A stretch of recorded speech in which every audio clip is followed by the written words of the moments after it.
Agora vou tratar dos problemas do alimento oferecido aos ídolos. Na verdade, como se diz, todos nós temos conhecimento. Porém, esse tipo de conhecimento enche a pessoa de orgulho, mas o amor nos faz progredir na fé. A pessoa que pensa que sabe alguma coisa ainda não tem sabedoria que precisa.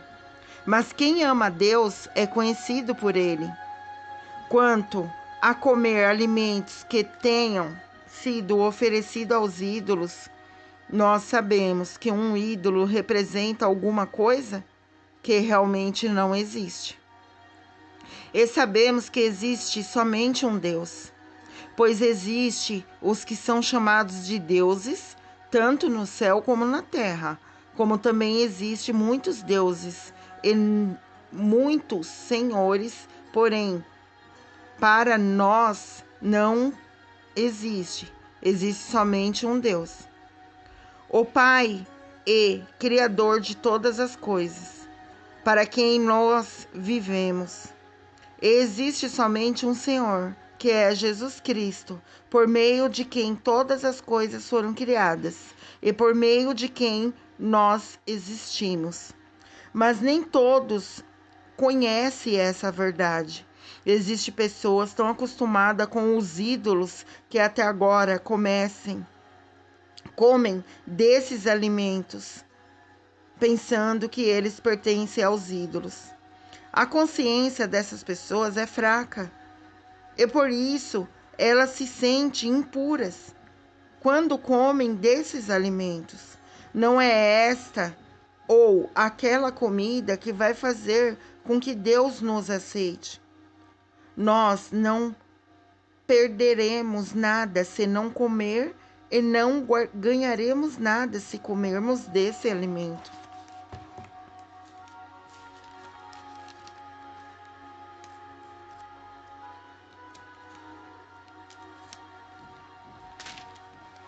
Mas tenham cuidado para que essa liberdade de vocês não faça com que os fracos na fé caiam em pecado.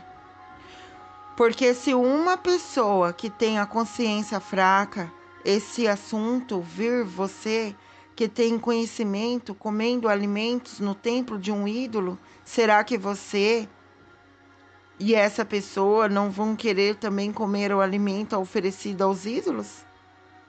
Assim, esse cristão fraco, esse seu irmão, por quem Cristo morreu, vai se perder por causa do conhecimento que você tem.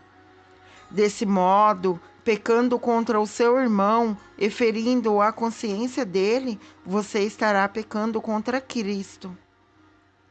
Porquanto seu alimento faz com que o meu irmão peque, nunca mais vou comer carne, a fim de que eu não seja a causa do pecado dele.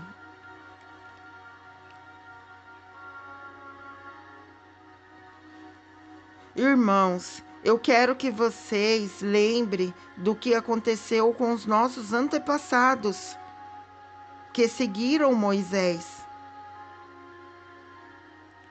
Todos foram protegidos pela nuvem e passaram pelo Mar Vermelho.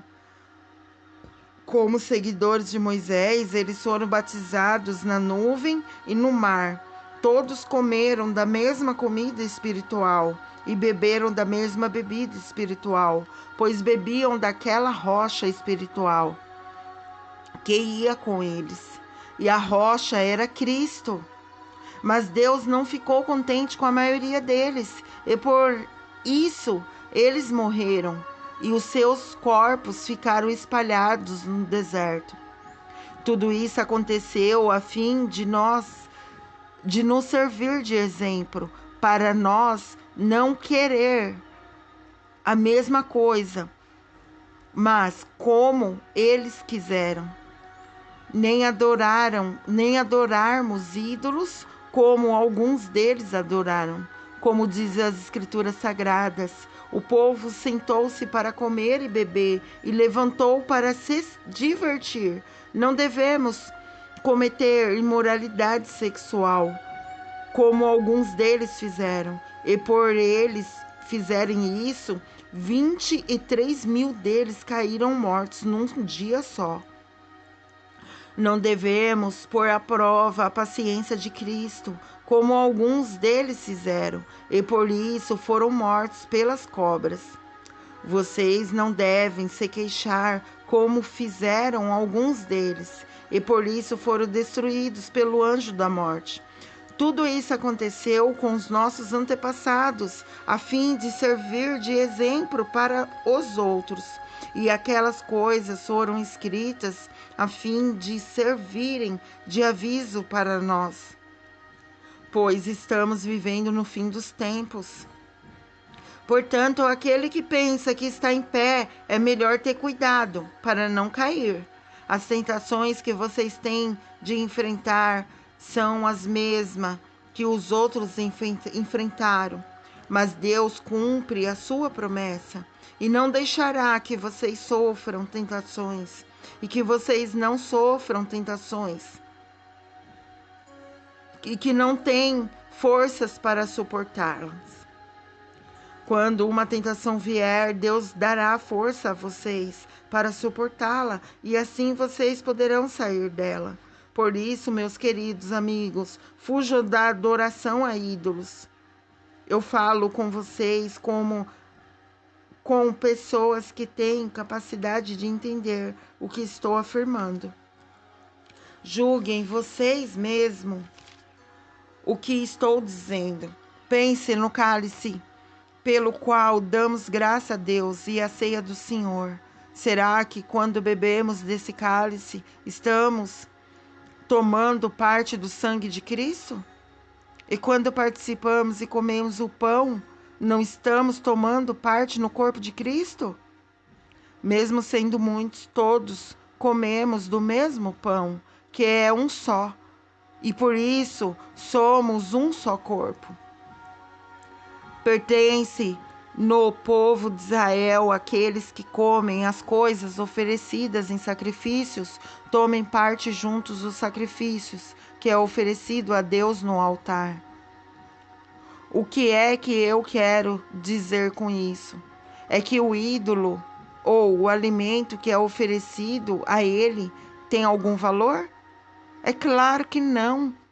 O que estou dizendo é que aquilo que é sacrificado nos altares pagãos é oferecido aos demônios e não a Deus. E eu não quero que vocês tomem parte nas coisas dos demônios. Vocês não podem beber do cálice do Senhor e também do cálice dos demônios. Vocês não podem comer na mesa do Senhor e também na mesa dos demônios. Ou será que queremos provocar o Senhor, fazendo com que ele fique com ciúmes? Por acaso vocês pensam que somos mais fortes do que eles? Alguns dizem assim: podemos fazer tudo o que queremos. Sim, mas nem tudo é bom. Podemos fazer tudo o que queremos, mas nem tudo é útil. Ninguém deve buscar os seus próprios interesses, e sim o interesse dos outros. Vocês podem comer de tudo o que se vende no açougue, sem terem nenhuma dúvida de consciência, pois, como dizem as Escrituras Sagradas, a terra e tudo que nela existe pertence ao Senhor. Se alguém que não é cristão convidá-lo para comer e você resolver ir, comam o que for posto na frente de vocês e não façam pergunta por motivo de consciência.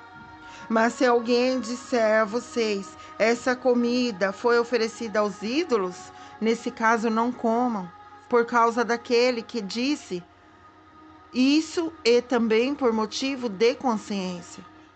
Eu não estou falando da sua própria consciência, mas da consciência do outro. Mas alguém pode perguntar: por que é que a minha liberdade deve ser diminuída pela consciência dos outros? Se eu agradeço a Deus o alimento que como, por que é que sou criticado? Você já agradecia a Deus. Portanto, quando vocês comem e bebem ou fazem qualquer outra coisa, façam tudo para a glória de Deus. Vive de tal maneira que não prejudique os judeus, nem os não-judeus, nem a igreja de Deus. Façam como eu. Procuro agradar a todos em tudo que faço, não pensando no meu próprio bem, mas no bem de todos, a fim de que eles possam ser salvos. Sigam o meu exemplo, como eu sigo o exemplo de Cristo. Está em 1 Coríntios capítulo 10, essa passagem que eu acabei de ler para vocês.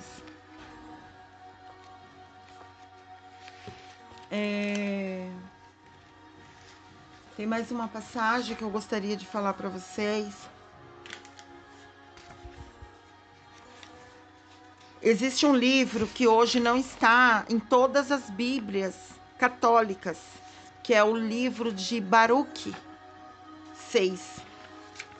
Esse livro ele foi retirado porque a Bíblia católica ela foi reescrita várias vezes, mas a primeira Bíblia católica original, nela existe o livro de Baruque 6. Se vocês não achar, vocês podem pesquisar pela internet. Baruque 6. Eu vou ler algumas passagens dele para vocês ter ciência do que Deus fala.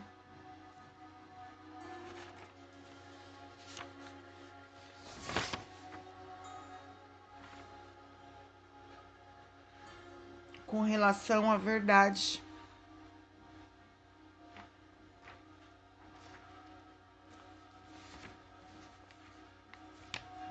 Vamos lá.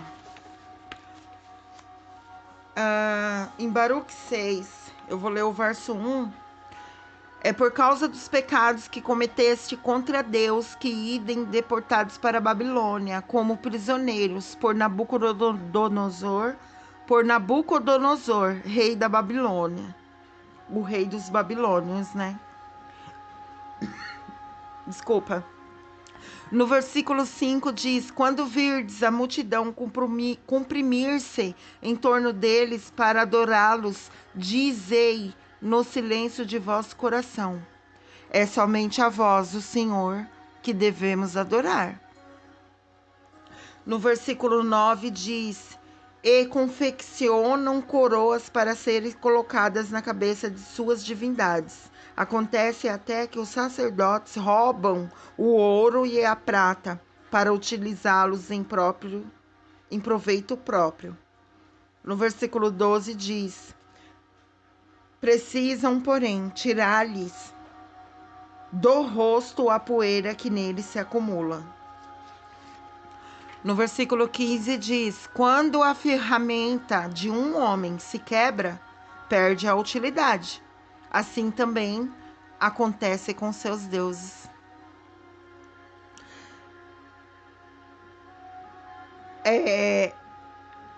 Se os colocar-lhes num templo, enche-se seus olhos da poeira erguida pelos pés dos visitantes. No versículo 20 diz: escurrecer-lhes os rostos a fumaça que se prende do templo. No 21, os morcegos, andorinhas e outras aves esvoaçam em torno de seus corpos, e gatos saltam sobre eles. No versículo 23 diz: o ouro que os reveste serve sem dúvida para embelezá-los, mas se não o polir o ouro, não brilham, e nem sentirão quando foram fundidos. No 35, verso 35 diz: tampouco lhes é dado proteger alguém da morte, como arrancar o fraco das mãos dos mais fortes. Não possuem o poder de dar vista ao cego e nem de salvar alguém da miséria. Não se compadecem da viúva e nenhum bem fazem ao órfão. Os próprios caldeus os afrontam. Quando se lhes apresenta um mudo, levam a Bel, suplicando-lhe que lhe dê voz ao mudo, como se Deus os pudesse ouvir alguma coisa. No versículo 50 diz: mais tarde vir-se-á a saber que os ídolos de madeira dourada ou prateada são apenas engano, e os olhos de todos os povos, de todos os reis, tornar-se-á evidente que não são deuses, mas obras de mãos humanas, já que nada se encontra de divino neles.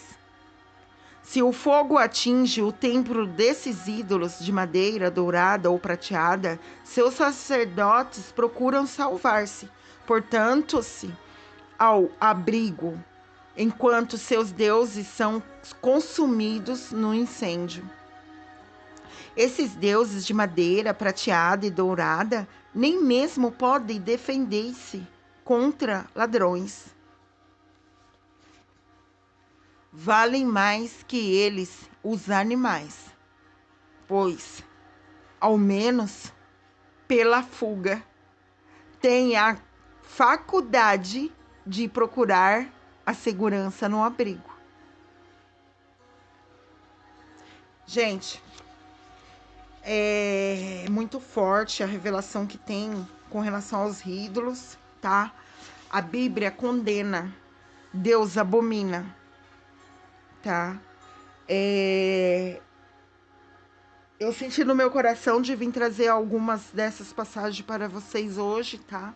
Mas toda a verdade e a vida está na Bíblia. Então, que vocês tenham o conhecimento da verdade. Pede para o Espírito Santo revelar a verdade no coração de vocês. Não sou eu, Yara, que revela a verdade, mas sim o Espírito Santo. Procurem vocês ter um relacionamento com Deus. Procurem vocês ler a Bíblia. Não ficar dependendo do que o homem fala a vocês, tá bom? Não segue pastores, não segue pregadores. Segue a Deus, tá? A Bíblia é a boca de Deus que revela a verdade, tá bom? Que vocês tenham a revelação da verdade nesse dia de hoje, tá?